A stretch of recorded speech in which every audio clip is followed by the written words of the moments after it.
So welcome back, everybody. So what I wanted to give you first is a set of messages about things related to the course.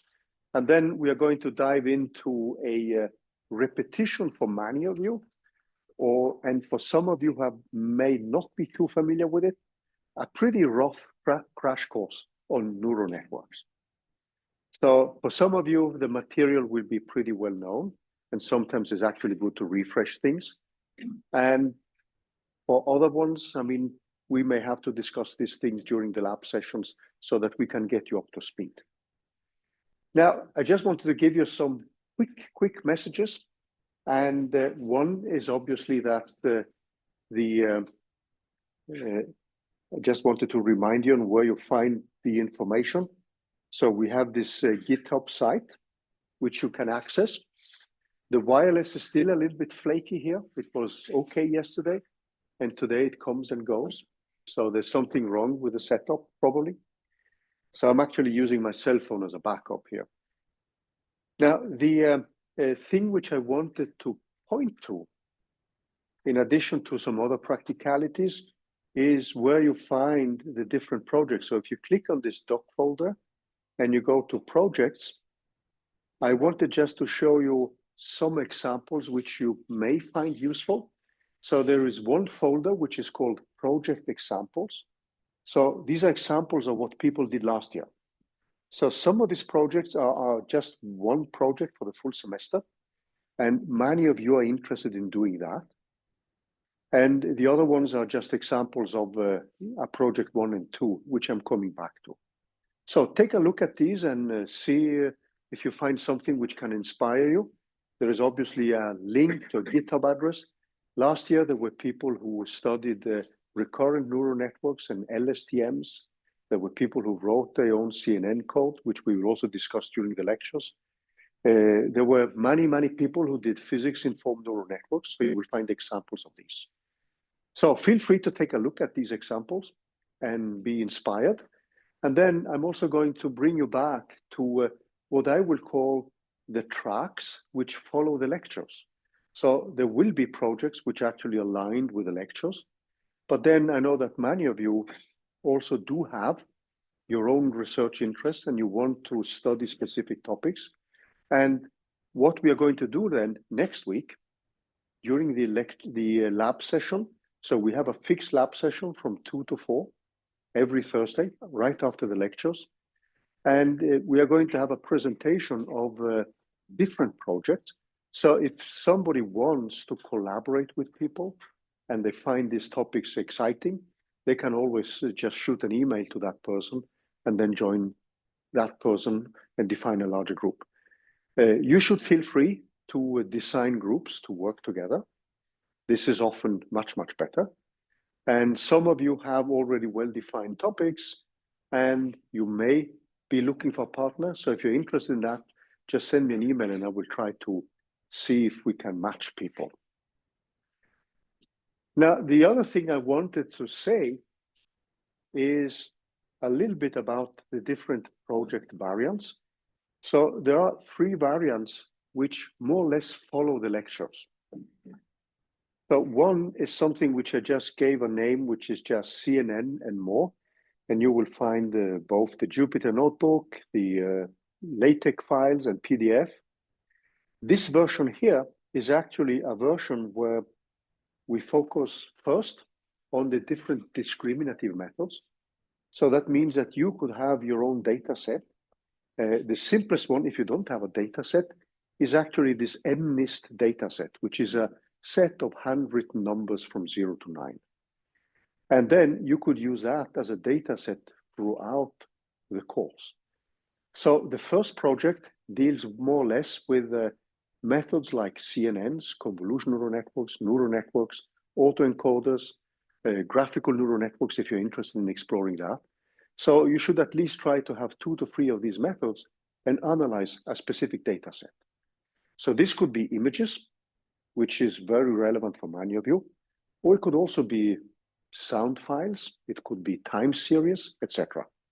So if you're looking more time series, it could perhaps be more relevant to actually look at the recurrent neural networks and long short-term memory recurrent neural networks, which we are going to cover during the lecture. So gradually, as we move on through the semester, you will find the different methods which are relevant for this first project.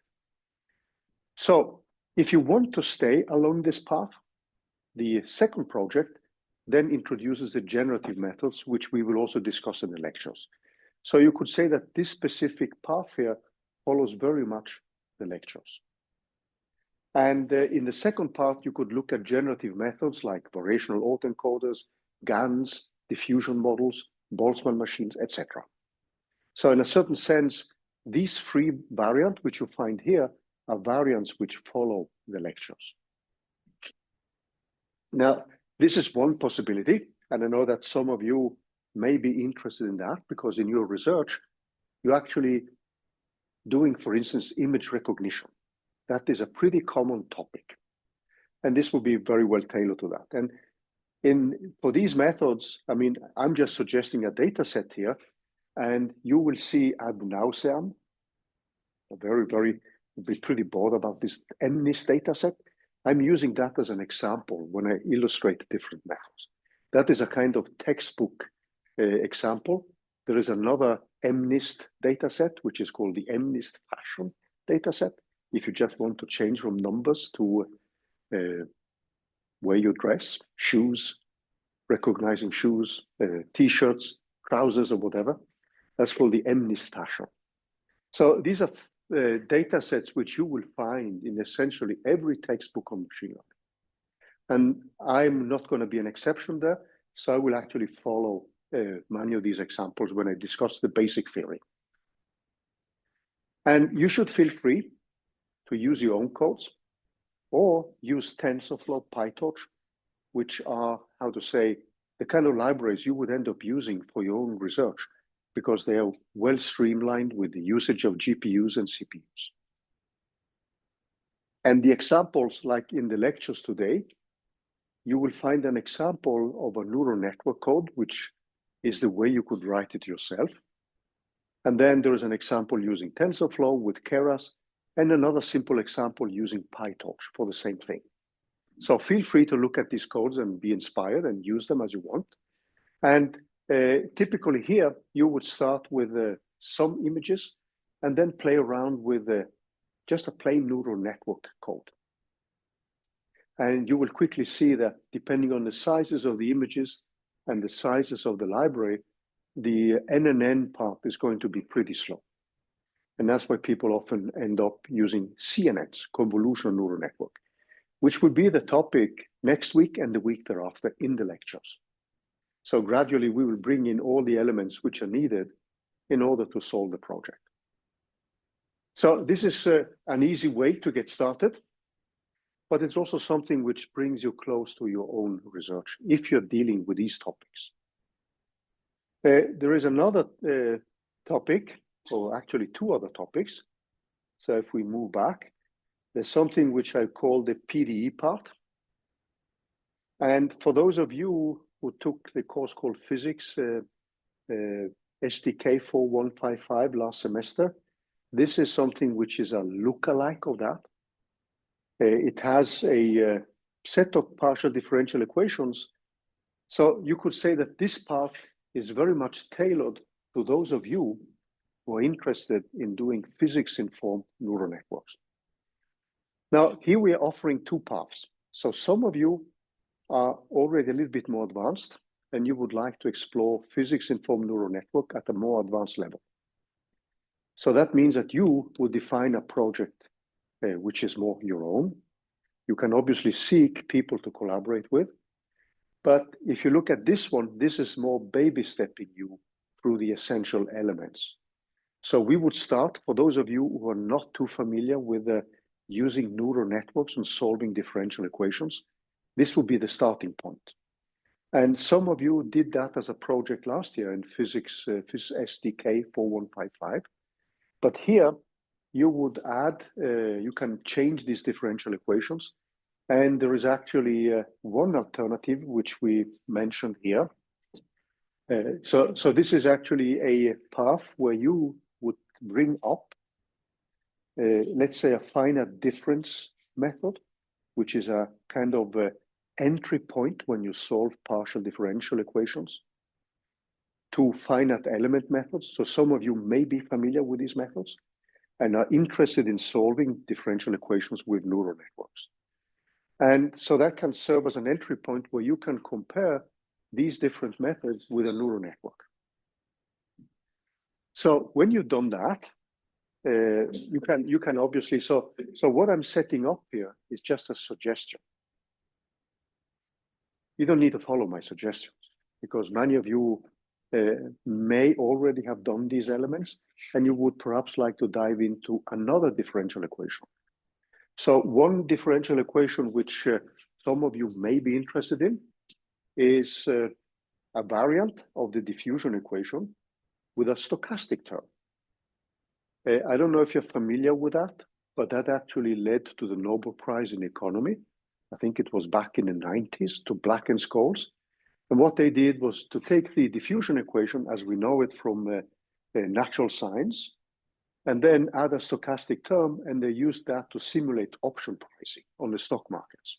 They actually got it's quite neat to think of, because you take something which is well known in physics and natural science, and then you apply it in another context, and that had an extreme popularity in the economy. So this is a very popular stochastic differential equation. And as I say, here, this could be another equation. I know that many of you come from fluid mechanics and may be interested in solving the Navier-Stokes equations. So you could replace the diffusion equation here with the Navier-Stokes equation, and then start the first project by using neural networks and deep learning methods. You could add autoencoders, recurrent neural networks if you want to, and then simply replace what I suggest here with another differential equation. So the Black-Scholes equation is also interesting because there is some recent articles on physics-informed neural networks on option pricing. So that's a topic which is pretty, I would say, interesting. So that could lay the foundation for the second project. So that means that you study things with a standard neural network and similar methods, and then you augment it in project number 2 with physics-informed neural networks. But then you keep the same equation. So that is a way for you to actually get something which works in the first project, and then you can attempt something more interesting in the second one. Alternatively, you can just write one project where you merge everything together. So there's always the option here to write one final report where you take all these elements and you expand upon it and have a final report. So the only thing we want then is that you send us a status report on March 21st, where you just tell us where you are, what you've done. So that would just be one page. That's an option, okay? And then if you want to play around with different things, you can do that. So this is, yeah. Yeah. What we said last week, when it comes to the amount of places in the course, there shouldn't be a problem. But I tried to register again today, and it's still there are no places in the course. So okay. This is the good. Okay, I'll take care of that. Okay. Sure, because I mean, there's places. No, there are places actually. So there's no problem with that actually. Yeah. I'll tell the administration about that. Okay. We can discuss that during the break as well. So this is another path. And then there is another one yet where you can use a combination of recurrent neural networks and neural networks.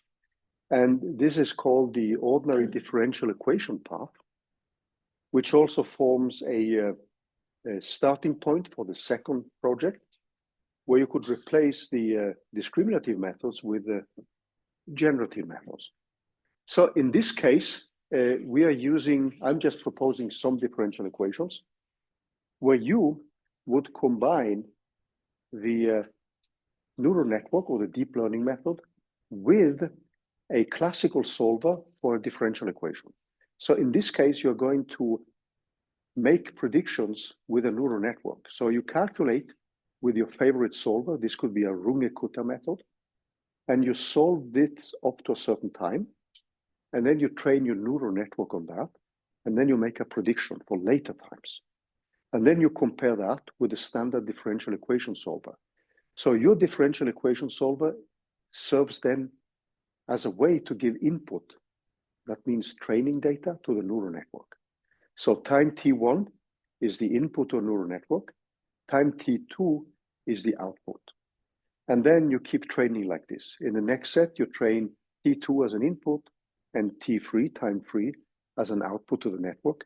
And then you train the network up to a given time. And then you use that one to make a prediction to later times. So that means you use a standard differential equation solver to train a neural network. That's another way of using many of these methods. This is perhaps, for many of you, perhaps not the most interesting way of doing it, but it has been a way by which one takes both partial differential equations and normal differential equations, ordinary ones, and train a neural network. Now, in this case, you can also train a recurrent neural network and eventually an autoencoder on the same data and see how they perform compared with a standard neural network. And we will discuss autoencoders and recurrent neural networks during the lectures. Okay, any questions? So these are the kind of three possible paths which are very much aligned with the lectures. And then clearly many of you may have data of your own which you want to analyze with the methods we have. So if you look at that project which is called CNN and more, that is something which you could also follow. Suppose you have own data and you want to explore many of these methods, both discriminative and generative ones. Any questions so far? I just wanted to have this digression about the projects. You should feel free to form groups if you want to. We normally recommend that. And as you see here, these 3 tracks are tracks which you can get started with without having to have defined your own project. But we want people to have the freedom to actually, well, in a certain sense, do whatever you want, but always within the constraints of the topics of the course, right? Which are essentially deep learning methods, discriminative and generative methods. Any questions so far? Okay. Now, one other thing, if you cannot be here, you know that the lectures are both recorded and you can also access it via Zoom. And I changed the Zoom link to my UIO address. And I guess everybody got that one through the email, which I send every week. Okay, so what I want to do now is to go back to the lecture material this week. And I wanted to go through some basics of neural networks. So as I said, for some of you, this is material you have seen. And for other ones, it may be a pretty rough crash course. But this is often what happens when you take a more advanced course, because there is an expectation that you have seen something. Now, there are some videos. If you're interested in the mathematics of deep learning, there are 2 online textbooks which you can retrieve, which give many of the mathematical details. One is 100 pages, whereas the second one is actually pretty long. Now, the books which we will use and where you will find codes, in addition to what you find in the lecture notes, are the text by Rashka, which uses PyTorch. And for this week, and also the next 3-4 weeks, where we are going to discuss CNNs and recurrent neural networks, we will follow very much Rashka's textbook. And the chapters from 11 to 16 give a pretty good introduction to recurrent neural networks, CNNs, and neural networks. And so that means that the next 3 to 4 weeks, we will essentially cover these standard discriminative methods, which have also been extremely popular, in particular in imaging. So as I say here, the reading recommendation here is to take a look at Rashka's book, chapter 11. And then the textbook by Goodfellow et al. Is also one which I follow. But now I wanted to say a little bit and remind you a little bit about the mathematics of deep learning and neural networks. So a neural network, an essential part there is what we call the universal approximation theorem.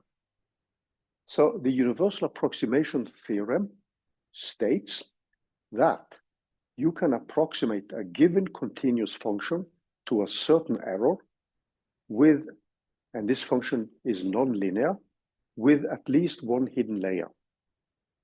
So a hidden layer is the one which introduces the non-linearity and allows you to fit more complex functions.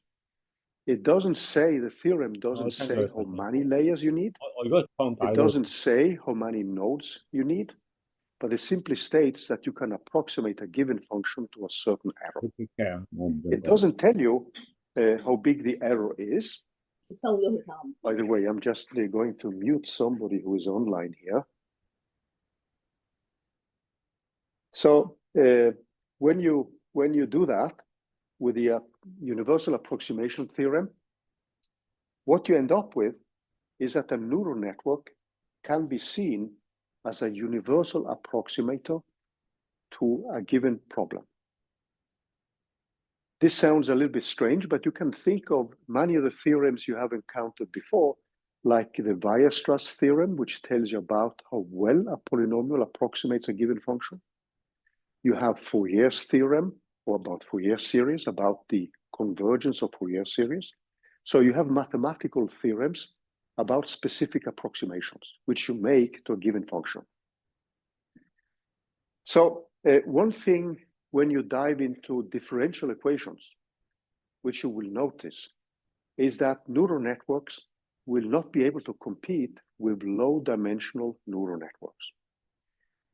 If you have a very rough discretization, then the neural network can outperform your standard differential equation method. But if you make your finite differences smaller and smaller and smaller, then typically the network will give you a constant error for essentially all the types of approximation you do. However, when you go to higher dimensionalities, that's where these methods really kick in. So if you're dealing with, let's say, 10 particles in 3 dimensions, you have a 30-dimensional problem. And none of the existing differential equation solvers will be able to compete with a neural network. So you can think of this as a universal approximator, which gives you a certain error. Sometimes the error may be fantastic. So the error could be the difference between the data you are feeding in and the function you're making. And then this type of error which you get, maybe it doesn't improve when you increase the complexity of the network. But when you increase the dimensionality, that's where these methods have their strength. Some of you may be familiar with stochastic methods like Monte Carlo methods. Now, Monte Carlo methods are widely popular in, for instance, calculating integrals. If you're using a Monte Carlo method for integration for a low-dimensional integral, let's say a 3-dimensional one, then methods like Gaussian quadrature, or even the famous trapezoidal one, which is what we normally call a poor scientist method, they will normally outperform a Monte Carlo calculation. So a Monte Carlo calculation has an error which depends only on the number of samplings you do. It goes like 1 over square root of the number of stochastic attempts which you make. That stays constant, irrespective of dimensionality. So when you have a 10th dimensional integral, normally Monte Carlo methods outperform the classical finite difference method. So there's always this balance on the kind of precision you're willing to strike, how many CPU cycles you're willing to use, and obviously, when it comes to CPU cycles, how long you want to wait. And clearly, if you have low dimensional problems, you will see that many of these methods normally cannot compete with the standard well-established methods. So in a certain sense, for those of you doing pins, these are some of the kind of critical elements you should bring with you. Okay? Any questions so far? Yeah. I might have a theoretical question. but this could be just to my low understanding. So we, in real analysis, we had this concept of dense space of functions. Yep. Right? You have, for example, I mean, as we talked about the Fourier series, you have e to the power as dense in this functions. Does this concept kind of applies to the functions presented by the neural network? Yes, that they are it dense? does. It does. It does actually. It does. It does actually. So the basics here, when we now look at the network, just to remind you of that, is something which we call a feed-forward stage, which I will discuss a little bit more in detail now. And we are going to look at some simpler examples, just to reboot those of you who have studied this, and also give you a kind of overview for those of you who are not too familiar. There are going to be parameters, and these will be the parameters of the network. So there is an optimization problem where we're going to optimize a function with respect to these unknown parameters. And the neural networks has then two steps. One, where we initialize these parameters to random values. And then we calculate a final output. This output is compared with the data we want to reproduce. Then, through something which is called the backpropagation algorithm, which is nothing but you using the chain rule in calculating the derivatives, we are updating the parameters. So what we want to do then is to optimize the difference between the output of the network and the data we are training against.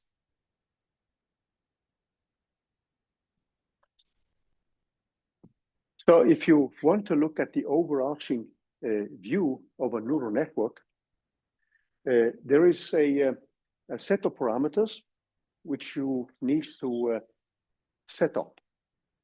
So the architecture is your model. So if you think of you approximating a function with a polynomial, that is your model. Now, in our case, the model is the architecture of the neural network. And that consists of an input and an output layer. And the inputs are something which I will define by X. Then the output of the network, that is what your model produces, is what I will label as a Y tilde. This is going to be compared with what we call a target value Y. So you have a data set with X and Y, and you're now producing a model Y tilde, and then you want to optimize the difference between the target value Y and the model value Y tilde. This is the essential part of a neural network, of the training. And then you're going to have a given number of hidden layers and neural nodes. And these are the parts of the networks which allow you to fit something beyond a linear function. And that non-linearity is brought in by what we call an activation function, sigma. And this sigma has an input, which we're going to exemplify in a simple example pretty soon. So I just wanted to say things by words first, and then we are going to dive into a simpler case. So that for those of you who are not too familiar, you get the kind of basic overview of what a neural network is doing. And finally, we have something which is the last layer, which then produces the output. Now, this output can be modeled depending on the type of data which you want to study. So sometimes you have data of the binary type, which means that you are producing just yes, no. And then you would typically have an activation function in the final layer as well, because that produces no or zero if you have a threshold value, which is below a certain value. So that function could be something like a sigmoid function, which then if it's below 0.5, your network spits out 0 or no, false, or whatever kind of variables you're looking for a binary system. And if it's above a threshold, it gives you 1 or true or whatever kind of binary value you're looking after. And then that one is compared to what we normally call a cost or loss function. And that is the function we optimize. And that's where the training comes in through the calculation of gradients. So to find the optimal of a function, we are going to take, it's normally a minimization problem. So we are looking after a convex function. We are hoping the function is convex, and we are looking for the minima of that function. That means that we need to calculate gradients of the parameters we are looking after. Okay, does that sound, was it the overall picture? Does that sound okay? So the optimization problem is a central part if you're looking at that one. So one thing you could do now is to have a function which I actually wrote now in terms of the mean squared error. So this would be the typical case you would have if you do linear regression, where you get the standard equation of least squares. We then have an analytical expression for this unknown parameter theta. So you would take the gradient of this function. So this is actually just another way of writing the mean squared error in terms of matrices and vectors. And many of you have seen this before. So in a neural network, these parameters are given by the so-called weights and biases.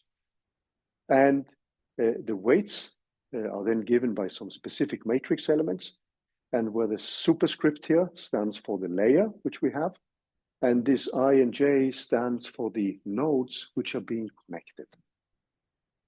And then we also have a bias, which is an offset value, which is often used or is used in order to hinder that your weights by accident are set to 0. Because if they are set by 0, typically the training would stop. So a typical neural network calculation runs with many feed forward and back propagation steps.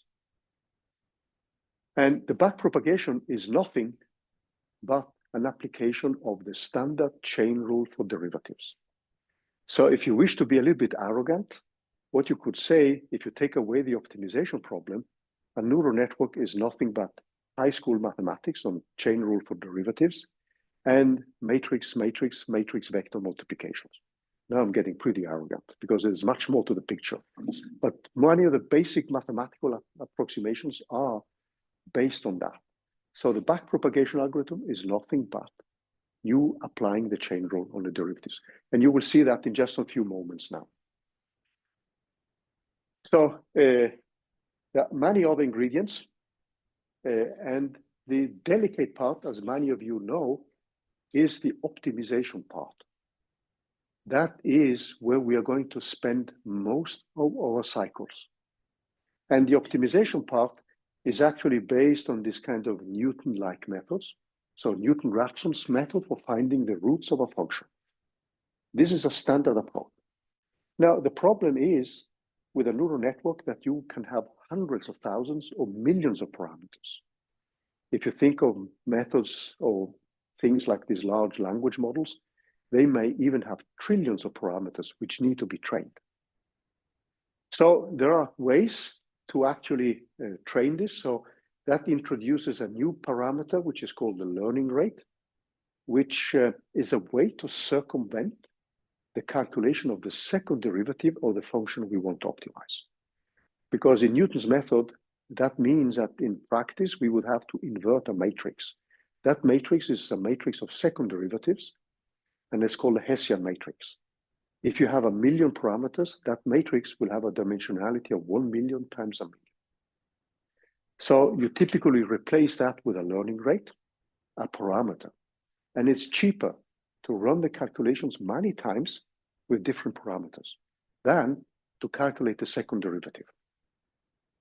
Then what happens is that this learning rate contains methods where we can update it with some insight about the problem. So to us, calculating gradients is one of the big bottlenecks. That's where we're going to use a lot of CPU cycles and in the training of the network. The more parameters, the more CPU cycles. Then we have methods like this adaptive gradient, ADA-grad. We have this famous method ADAM, which many people end up using, which is a way to update this parameter, the learning rate, as you progress with the calculation of the gradients. And ADAM, as I mentioned last time, is a method which was introduced in 2014, and it has more than 200,000 citations. A good scientific paper, through its lifespan, can have 100 to 500 citations. So this has, in a little bit more than 10 years, more than 200,000 citations. The guy who developed this method also developed operational autoencoders, which have something like 50,000 citations. So we're also going to meet things like stochastic gradient descent methods. So these are going to be central methods in this optimization. So you can think of this as the optimization part. And that in itself is a kind of engineering science by itself, where you often end up playing with different methods and playing with different parameters. And you would typically pick the one which gives you the best error in your calculations. And you cannot say beforehand which one is the best setup. Now, one thing which is also pretty common is to have pre-trained networks, which then serve as an input to a more complicated problem. So this is normally at the basis of what we call transfer learning. So this is pretty common, that you train something on some type of data, and then you use that as input for other types of calculations. So for those of you, for instance, doing pins, it's not unusual to have a standard finite element method to pre-train what the function should look like. And then you would use that one in the training of a new neural network. Okay, just stop me if you have questions. So it's also common to have additional hyperparameters. So we can add to the function which we want to optimize, we can add additional functionality so that we optimize a different problem. And that leads to parameters which often are tuned to give the best possible error. So I'm going to skip a little bit these slides here because I wanted to get to some of the basics of a neural network. But here I have summarized some of the basic elements of the universal approximation theorem. And if you wish to dive into, there's a paper by Sybenko and Horner back in '91, which are the central papers here.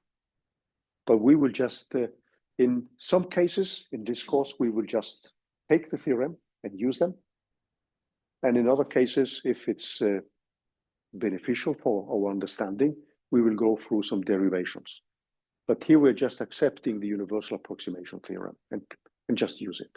In the same way as you would simply use the Stone-Weierstrass theorem. This is also, at a certain level, you accept some basic results from mathematics and use them.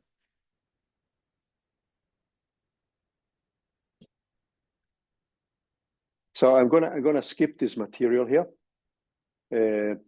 But what I'm going to look at now is a simple case. And in this, just to remind you of some of the basics. And in this case, we are doing a so-called fitting problem of a function. And that means that the function we want to fit here is a simple one, which is just a mean squared error. That's one of the simplest forms of this cost function. So our network is going to produce this output tilde. And we want to compare that with some values which we had in the data set. And this is normally the training part of the data, and we would use that one to compare in the training with the data which we produce. And this obviously emphasizes the differences squared, because it squares the differences. So if you have outliers, then clearly this will emphasize that. But we're going to look at this function, and then if we look at the neural network here and have a set of 3 hidden layers, let me just decrease a little bit the fonts here so you can see it better. So what you would have then would be an input layer, as you can see here. And that input layer has a set of input variables, which are fed into the network. Now, this would be the first hidden layer, and it produces an output A1 and node 1. All these nodes are connected. So the standard neural network is normally in a matrix language can be seen as what we call as an affine transformation. So we are going to deal with dense matrices, and then we are going to transform the input, and we're going to produce an output, A1, A2, etc. So the subscripts are the nodes. And then at the end, we have a final output layer, which produces this Y tilde. I see the graph is not optimal when I show it in the Jupyter notebook here. But this is the essence of a neural network. And then we need to define some functions. So typically, this input to a given hidden node, J, for a layer L, now contains these weights, which modulate the output from the previous layer, plus this bias. Now, this can be rewritten in a more compact way as a matrix, W, times a vector A, plus a vector B. So that's one possible type of format. These do not need to be vectors only. They could actually be matrices or higher order arrays, so tensors in general. But this is the way you would define the input to an activation function. And then this activation function receives this input C, and it produces an output for that specific layer. So like in this figure here, if I have M such hidden nodes, this vector which you see here will have a length M, if it is a vector. And then the different values are given if I use now the activation function, which I replace now with F here, instead of sigma. I can use the sigmoid function, which is a common activation function. And that gives me this function here, which is a pretty well-known function used in machine learning literature. Then we need derivatives. But in order to see this, it's actually and understand the basics. Let's switch to a simpler case. So what you have here are the equations for a full network, which you need to train.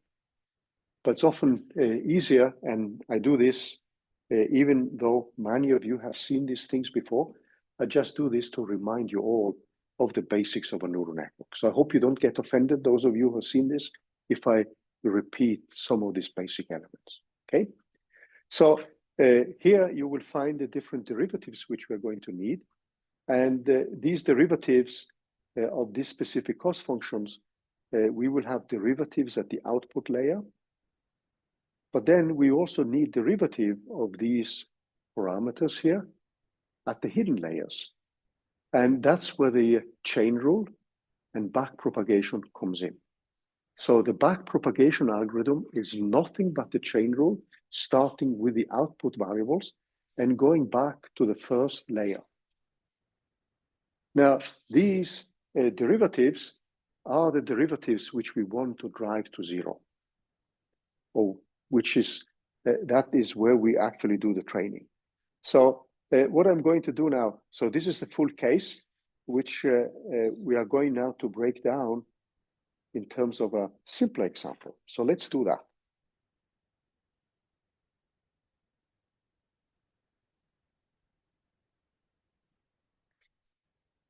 And this will be the last thing we do before we take a break.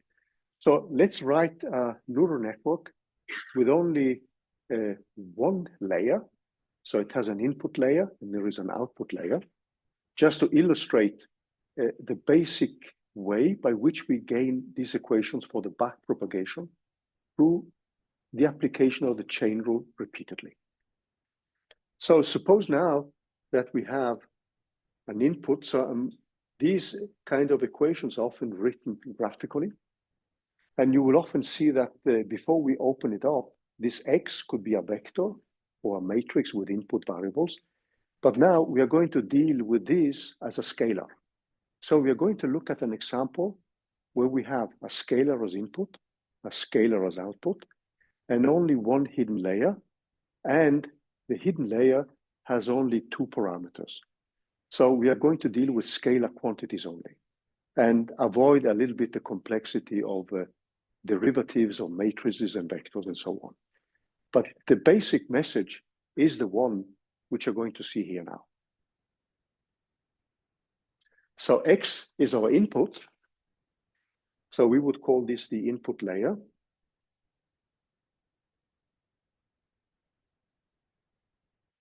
Now, this feeds in to an activation function. So I'm just going to write it like this. So there is a sigma 1 here, and it takes an input C1. There is a parameter W1, which is the weight. And there's a parameter B1, which is the bias. So this sigma, which you see here, is the activation function. This is the one which is going to bring in the non-linearity in the training.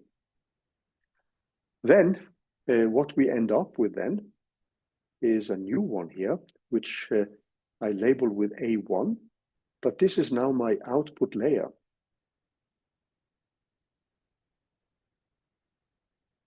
And this is what we called Y tilde.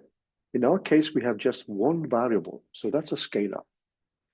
Now, this output is then fed into an activation function, a cost function, C, or loss function. So sometimes you will see this as an L, and this receives the variable Y here. So in our case, this is a very simple system. So this C1 is simply given by this W1 times X plus this B1.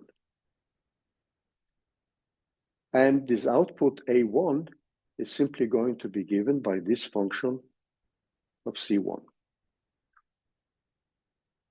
So that means that the cost function which we have here is going to be a function of X, the input, the data we want to compare with. We have W1 and B1. So these are the parameters. And what I want to do now is to calculate the gradients of this function C with respect to W1 and B1. And that is going to be my optimization problem. So we take a break now, and then after the break, I'm just going to go through the setup of the mathematics. And then we are going to increase this example with one more layer. And then you will see just the basic way by which we are going to set up a neural network, so that you understand the basics of the feed forward and the back propagation part. But we need to take a small break now, and then we are back in 15 minutes.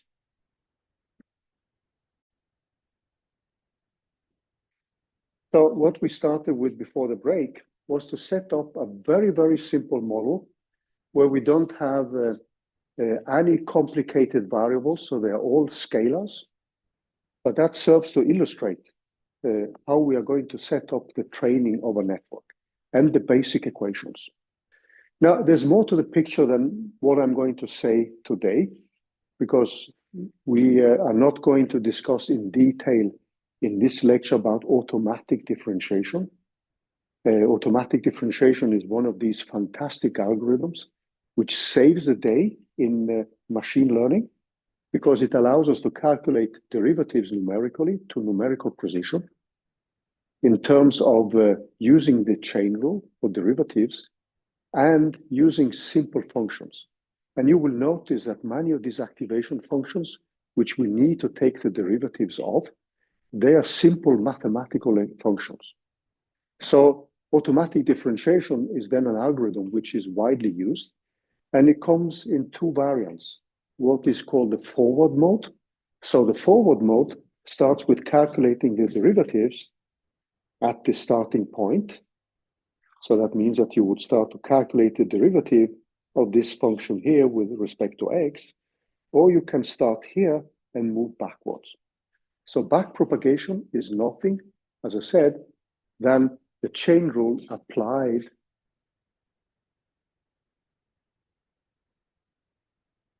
because when you deal with a neural network, variable X can be a huge matrix, whereas the output can often just be yes, no, one variable. And that means that to set up the derivative for the output variable is often much, much easier. So that means that you would train the network by setting these parameters, weights and biases to a random value. You would feed it through the network, you get an output, and then you start calculating the derivatives here. So there is a question in the chat here. Okay. So let's continue with some of these basic operations which we are going to set up now. And what we are going to do now is to define a cost function which is also given by just these scalars. So the function we want to optimize is just this one. And then I have my output, A1, minus my target value squared. So this is nothing but the mean squared value, which I'm setting up. And I've put a factor of 1/2 because I'm going to get rid of the factor of 2 when I take the derivatives. So this is often a choice which you will find in the literature. So in our case, in this simple model, this is nothing but 1/2. And then I have a sigma 1 of Z1, so that's my output, minus y squared, which again is the same as we called for y tilde minus y squared. Then in the optimization now, what we want, since these parameters which we have here, this one, depends obviously on W1 times X plus B1. So now what I want is actually the derivative of this function with respect to W1, and we want to drive that to 0. So we are going to calculate the gradients of the parameters. And in our case, this theta is nothing but a common container for the variable W1 and B1. So these are the parameters. So this is a pretty simple case. In general, theta can have trillions of parameters if you're training some of these large language models. So if I now look at this equation, you see that C, the variable C here, is the one which depends on W1 and B1, which means that we need to use the chain rule.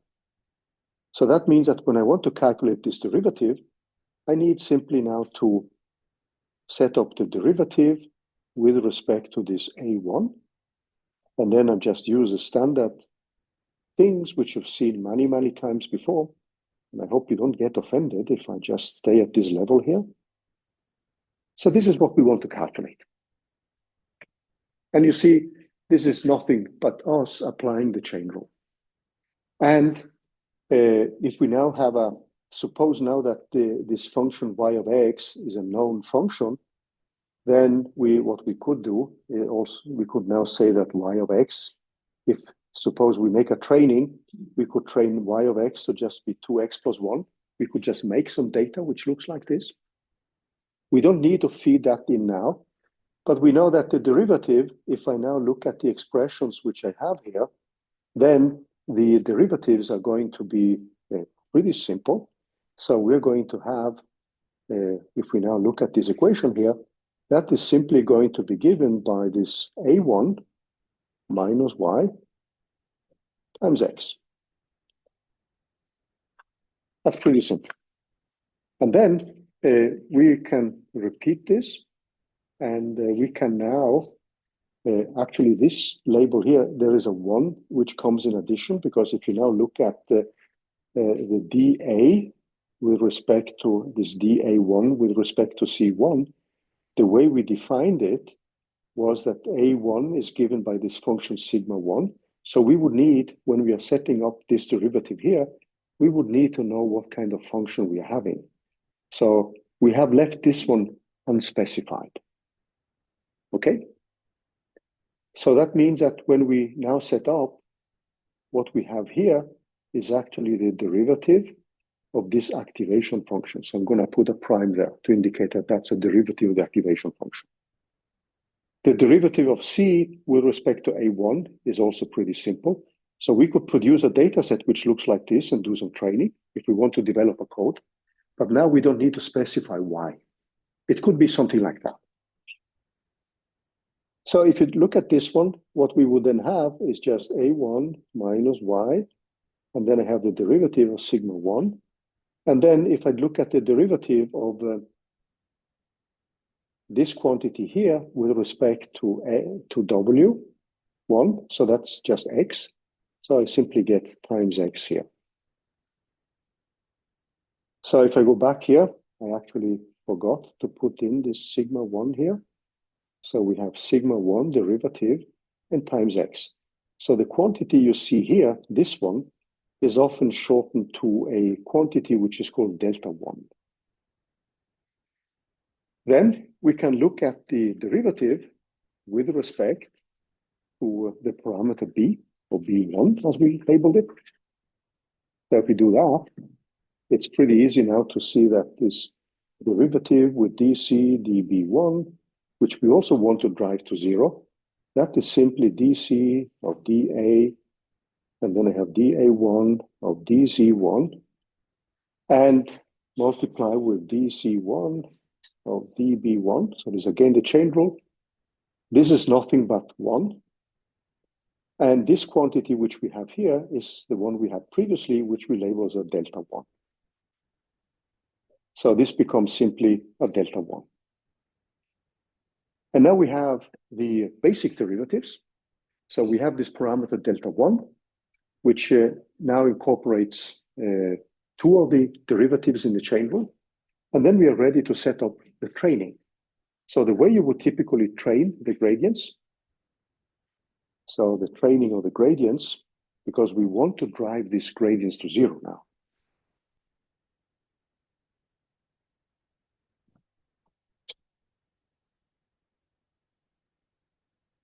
So we are typically indicating that one, and we are using Newton's method, is that the W1, the updated value, is given by the previous value minus the gradient multiplied with a parameter which is called the learning rate. In principle, if we were to use Newton-Raphson's method, where we truncate at the level of the second derivative, we should have the inverse of the second derivative here. But that inverse is a quantity we don't want to evaluate, and we replace that one with a parameter, which is called the learning rate. And this is the one which can be updated by different types of methods like this ADAM, ADAGRAD, root mean square propagation, etc., etc. And then we would now have the derivative of dc dw1, like that. So we would feed in the gradient, and that gradient is nothing but what we found as a delta 1 times the input x. Then we have a new parameter b1, which we update within a standard gradient descent method. So we have the previous value, beta 1 in an iteration, minus eta, times this dc db1, which again was equal to just delta 1 here. Now, when you go back in the lecture notes and you look at the general case where we have a deep layer, with a deep network with many, many layers, you will see this parameter delta popping up at every layer. But now we just have one output layer and one specific activation function. What we could do now is to be a little bit more advanced and look at a case where we have 2 layers in between the output and the input. And then you will see how the chain rule comes to its application. But when we train the network now, there would be in the specific training here, what you would do then in the training is you would have a feed forward pass.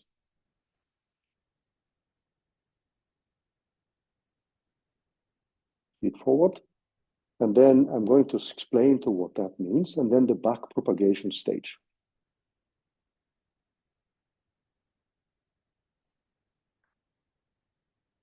So how does this function? So let's go back to the figure which we had. And what you would do then, if you go back to the figure which we had here, you would then start with the random values for W1 and B1. And with the random values, you would feed this in. That gives an output, and that output is compared with the target value. That's a feed forward pass. Now, when you then have an output here, you can calculate the derivative of this quantity. So this is the quantity you want to optimize.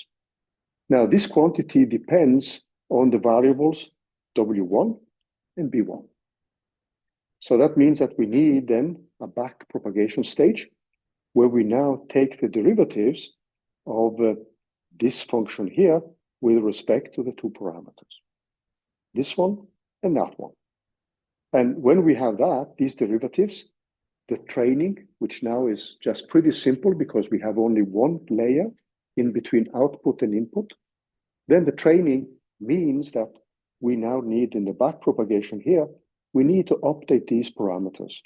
And optimizing these parameters means that we are going to drive this difference between the output and the target value to 0 after a given number of iterations. So you see the training here, if some of these values by accident are 0, which is also connected to something which is called vanishing gradients, which is normally an unwanted thing, then the training can stop. This is something we don't want to. So this training goes on in a feed-forward mode and a back propagation mode till this function which we have here, so this is our convergence criteria, till this function here reaches its ideal value. Now for the mean squared error, the ideal value is obviously, what's the ideal value for that one? 0, right? So when that one reaches 0 to a given approximation, then we are happy. So it means that when you look at neural network calculations, you will often see something called optimization steps or iteration steps. That is the number of feed-forward and back propagation steps. So one iteration is just one time the feed-forward and one time the back propagation. So that means that if you, by accident, set these parameters here to 0, before you have reached the optimal value for this function, then the training would stop and you may not actually reach the kind of ideal result you want. There is actually a problem with some of these activation functions, which is called vanishing gradients, because then the training would stop. But then you also have the problem with exploding gradients. So the selection of these activation functions, because the activation function enters this delta 1, and you see that immediately here. So the choice of this type of function, which goes in here and into this variable, is something which is very, very important for the training of a network. And you cannot say a priori which activation function is the best one. So what happens is that people actually use many different activation functions. So going back to this discussion about the architecture, the activation function itself becomes a parameter in your model. Like you would say in a polynomial fit, your parameter would be the degree of the polynomial. Here you have many parameters: the number of hidden layers, the number of nodes, the type of activation functions, and also the way you also do the optimization part becomes an important part of your architecture. Okay, any questions so far? I hope it, yeah?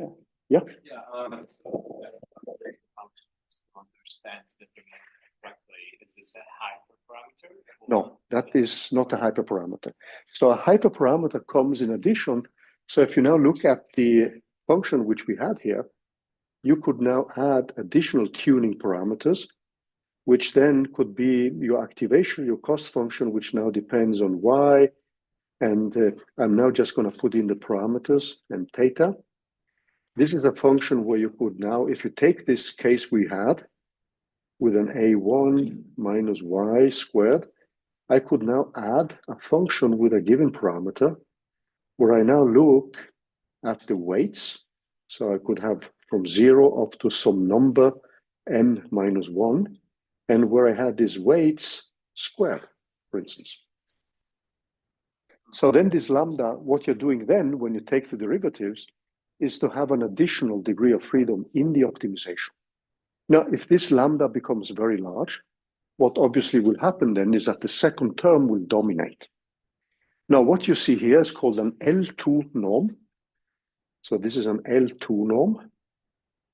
And there are many ways of doing this, but you could also have a lambda times I equals 0 up to n minus 1, where you look at the absolute values.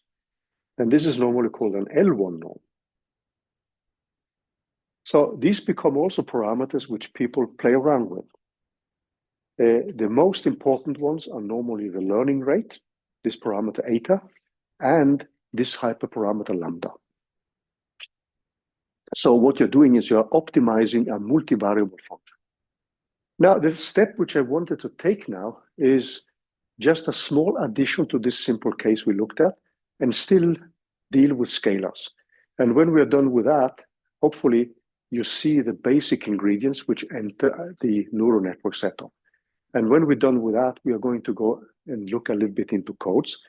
We will most likely continue with the discussion of codes next week as well. But next week, we will also start with convolutional neural networks and look at the mathematics of those. So for those of you who, I say it again, for those of you who are not too familiar with neural networks, there is a certain steep threshold which you need to overcome. But if you are familiar with it, it's just a matter of repeating what you've seen before. So let's look at just a small extension of that one before we move on. So what we would say with the model which we had here, this has a name in the literature actually, because in this particular case, we do not have a hidden layer.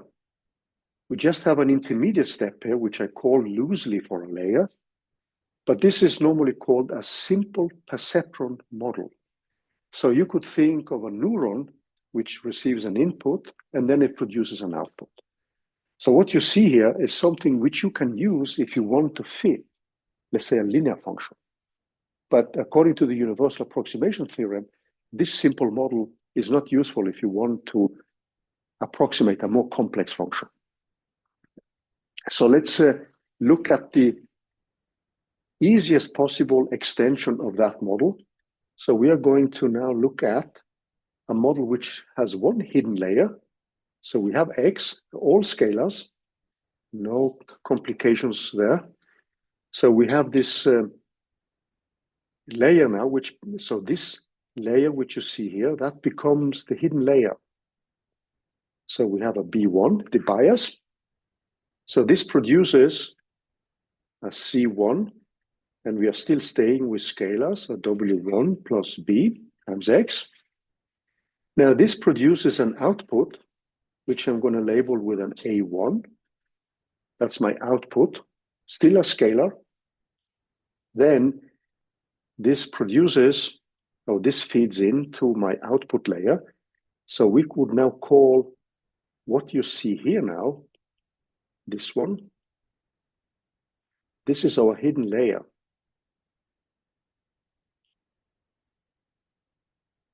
This is our input layer. And then we have an output layer, which now feeds into this function sigma 2. That's another activation function. If you're fitting a function, you're doing a regression type of problem, then the output of the output layer is just a variable itself. There is normally not an activation function. But if you're dealing with a classification problem, there would typically be an activation function which gives you discrete values. So this produces now an output, which I'm simply going to call for A2 here. And it feeds in. So what you see here now is my output layer, which may also have parameters. So this has a parameter. If we look at the parameters here, I would have some W2 and a B2. And this C2, we are going to keep this kind of linearity. Is given by W2 times the previous input, A1, plus B2. Now, this quantity which you see here feeds into this cost function, which then also gets the value, the target value Y. So what I have now is more parameters. So I have a theta set of parameters, which are given by W1, B1. This should be a B1 here. I have a W2, and I have a B2. So now I have 4 parameters. So that means that when I'm optimizing, I need 4 derivatives. So if I now start with everything and I look at this DC dW2 here, that's the endpoint. That's the output layer. That's where I start. I start calculating these derivatives. This is now going to be given by this parameter delta 2 times the output A1. And this is nothing but DC, dA2, and dA2 of dC2. That is this one. And then I have multiplied with dC2 of dW2 here, which is this one. And you see that the last one follows simply from this equation here. So dC2 with respect to W2 gives me A1, which I then have here. So this looks very much like what we had previously, delta 1 times X. But now I have delta 2 because I have an additional layer times A1. But you see the basic pattern here, right? So then I can move on, and I would obviously set up the values for dC of d beta 2 here. And in that case, this is just going to be equal to delta 2, as we had in the previous case. But then, if we now look at this quantity which we had, so let's now take a closer look at C2 here, because now we are going into the next layer.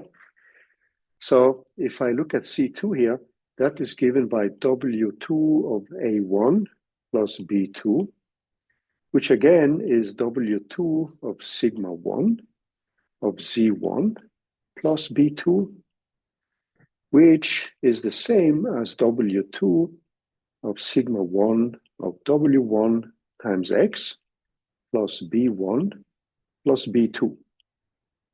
Okay. Now, if I do the chain rule, because now I need to take the derivatives with respect to the parameters W1 and B1 as well. So I need more gradients because I have 4 parameters.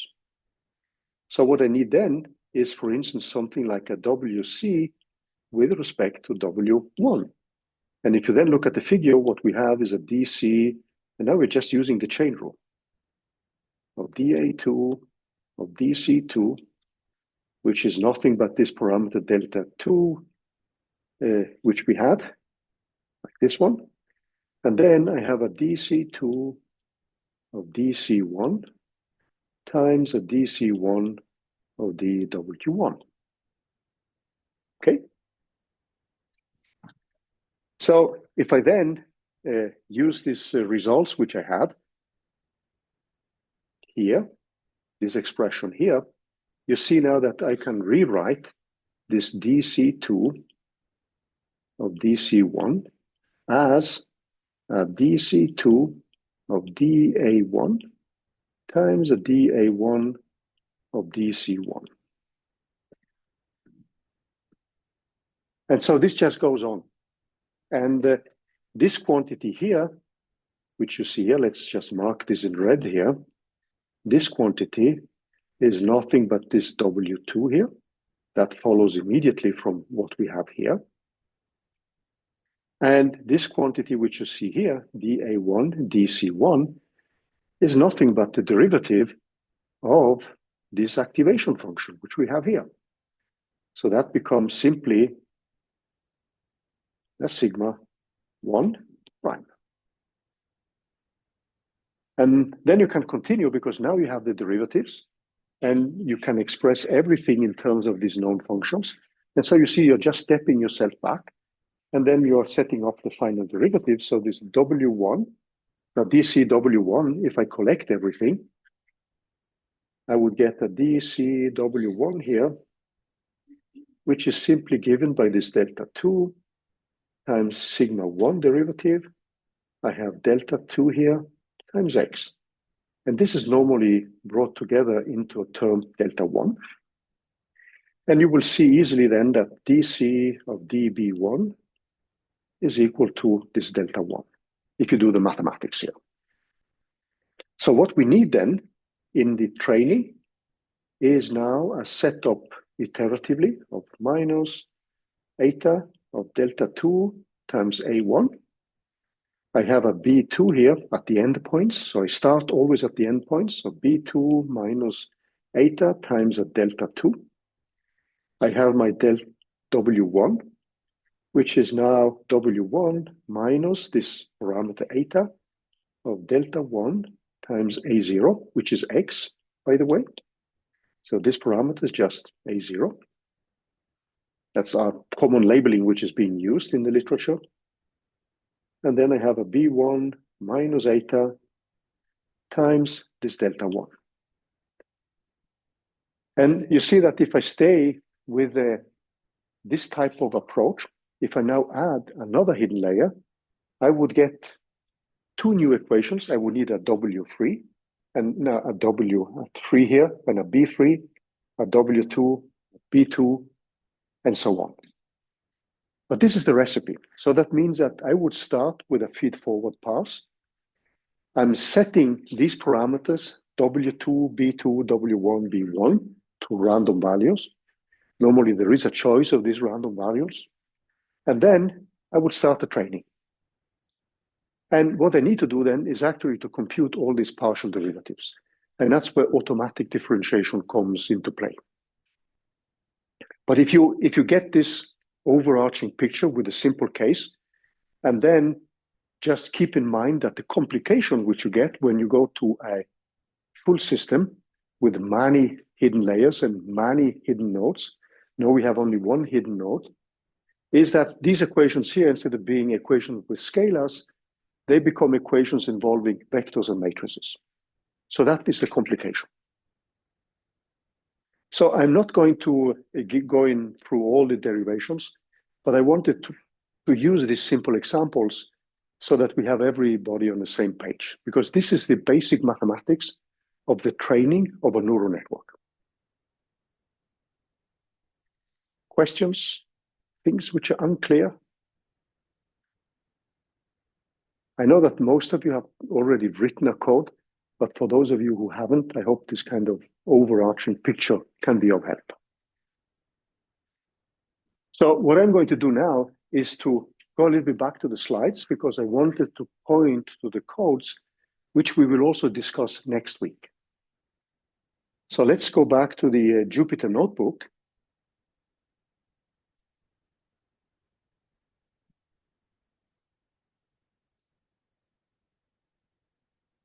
I can actually just stay with this one. So what you will see here is the general case of these equations, and you will recognize some of these parameters, which are, so this is the output layer. We normally use an uppercase L. So this would be the derivative with respect to the weights, and you would have a similar one with respect to the biases.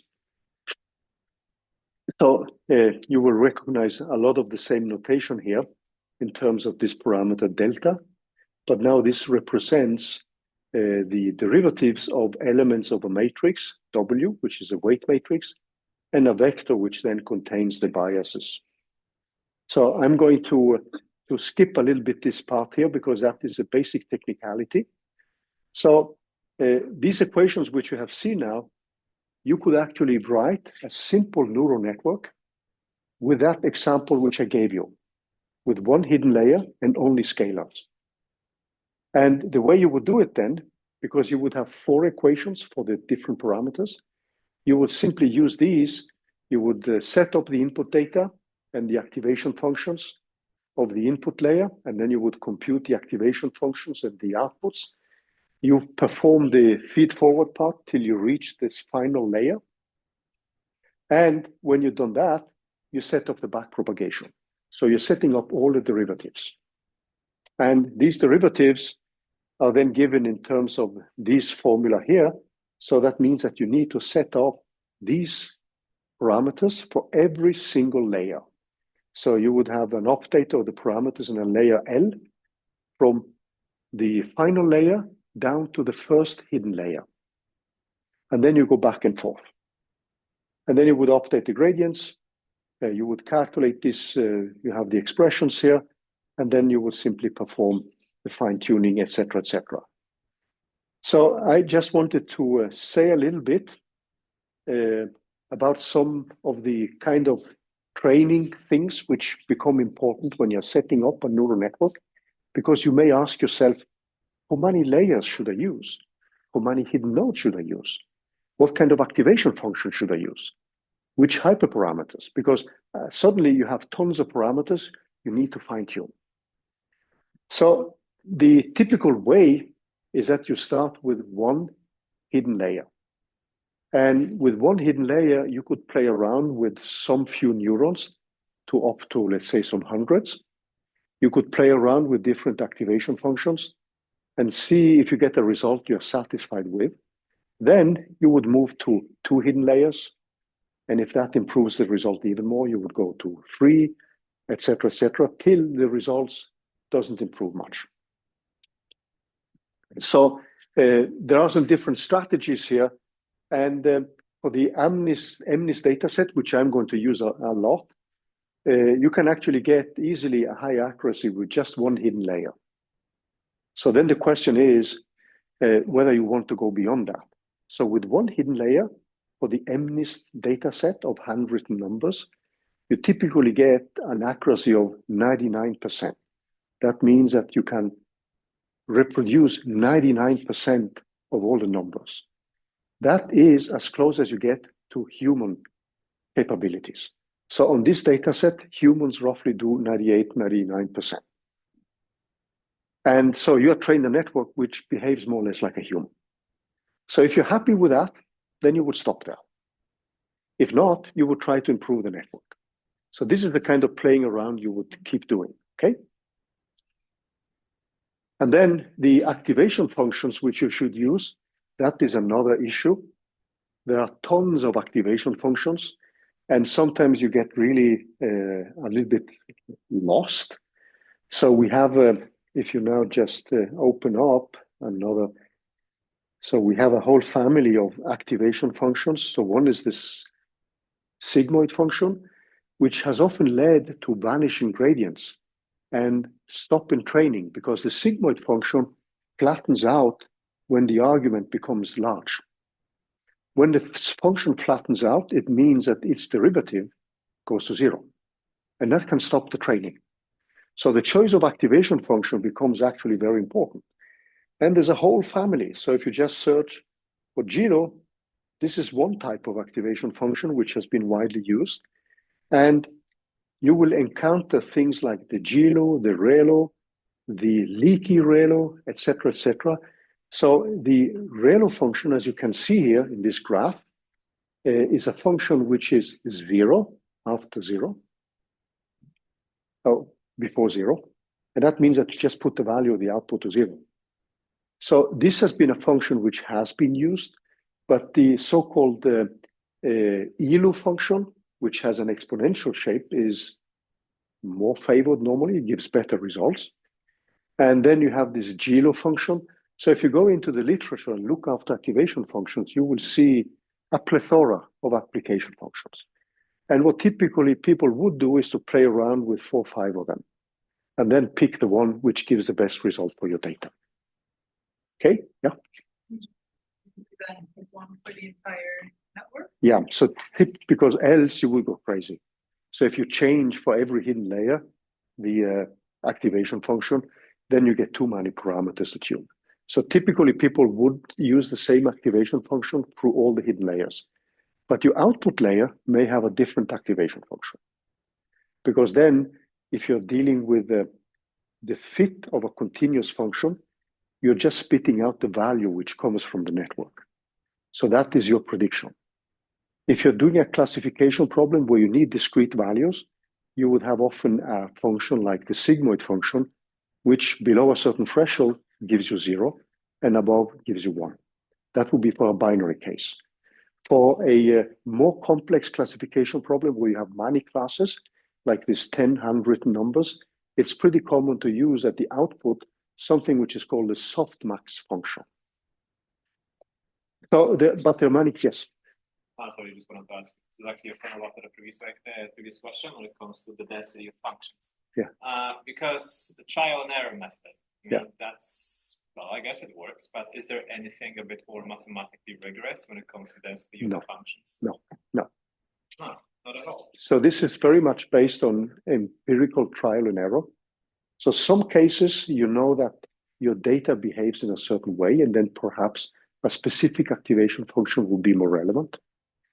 The activation functions which you're using, they have a, how to say, there is an important numerical aspect because you're calculating derivatives of these functions. So that means you want functions which are easy to calculate the derivative of. And since you are using the chain rule repeatedly, it means that you would like to have something which can be easily implemented in terms of simple functions, because that's how you use automatic differentiation. One of the advantages of using automatic differentiations is that you don't need to hard code these expressions, the derivatives of these expressions. You simply need to say, now I'm using the JLO function or the ReLO function, and then automatic differentiation will calculate the derivative of these functions for you to numerical precision. Yeah. Okay. I was just wondering, I mean, but isn't there like a category of topologies for data sets and No. sort of So this is actually ongoing research. And it's only in the last years that people have started to explore the mathematics of deep learning methods. So if you go into any research article, you will see that this is actually one of the delicate issues.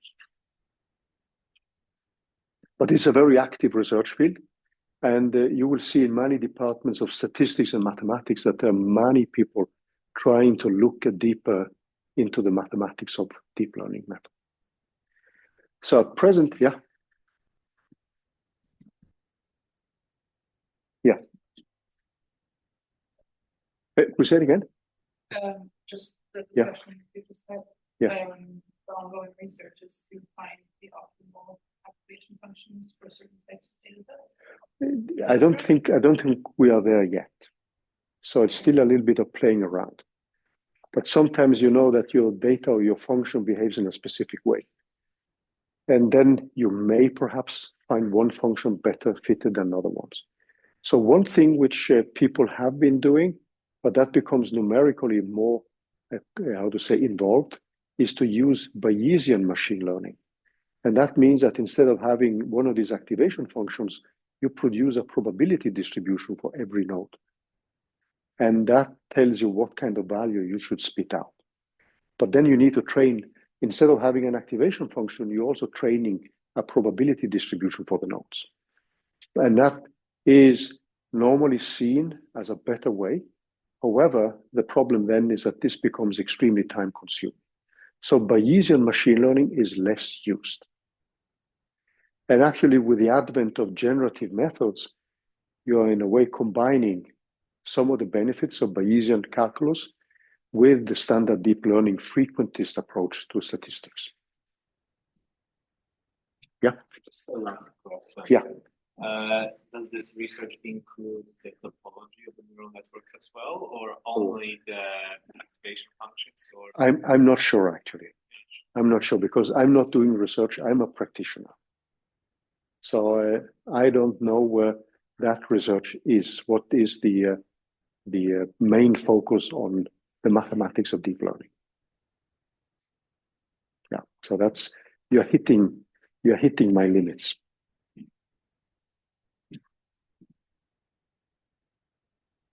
Okay, should we stop here? And then next week, I want to, if you go back to the Jupyter notebook here, if you scroll down, what you will see here is just a kind of discussion of activation functions. There is a seminal paper by Loriot and Benjot back in 2010, where they did an analysis of which type of activation functions and which type of weights and biases are the best ones to use and how to initialize them. So this paper here has some of the discussions about properties of activation functions. And in this case, what they addressed was the problem with exploding and vanishing gradients. Now, at the end here, you will find codes, but I would suggest that we discuss this in more detail next week. And some of you have already written a code for it. And For those of you who have not, you would need to digest some of this material and then look at it till we meet next week.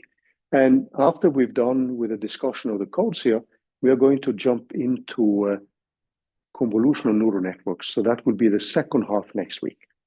And that would be the more relevant material for some of the projects which we're dealing with. But keep in mind that the neural network is the backbone of essentially all these methods. So you will always encounter, if you do autoencoders, convolutional neural networks, there will always be some kind of neural network at the heart of your method. Okay, I'm going to stop here because I know that some of you are also following another course. So I don't want to ruin that.